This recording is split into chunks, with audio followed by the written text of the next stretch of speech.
गुढीपाडवा म्हटलं की अगदी बऱ्याच घरांमध्ये श्रीखंड पुरीचा बेत हा आवर्जून केला जातो आणि पुरी म्हटलं की बऱ्याच वेळेस ती तळल्यानंतर खूप तेलकट बनते आणि खूप नरमसुद्धा होते.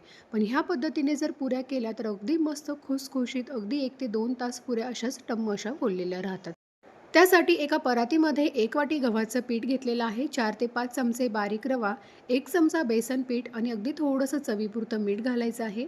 याला चांगलं मिक्स करून घेतलं. त्यानंतर 3 चमचे कडकडीत तेलाचं मोहन यामध्ये घालायचं आहे आणि चमच्याने याला मिक्स करून घ्यायचं. सर्व मोहन पिठाला व्यवस्थित असं लावून घेतलं की त्यानंतर यामध्ये अगदी थोडं-थोडं करून पाणी घालायचं आहे आणि अगदी घट्टसर असं पीठ भिजवून घ्यायचं आहे.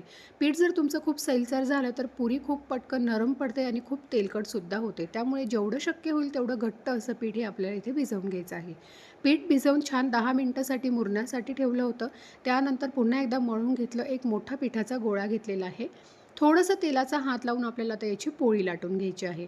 अशा पद्धतीने थोडीशी मोठी अशी पोळी लाटून घेतली की एकाच वेळेस 4 ते 5 पुऱ्या इथे आपल्या तयार होतात. एक झाकण घेतलेलं आहे, त्याच्या मदतीने आता पुऱ्या कट करून घेऊया.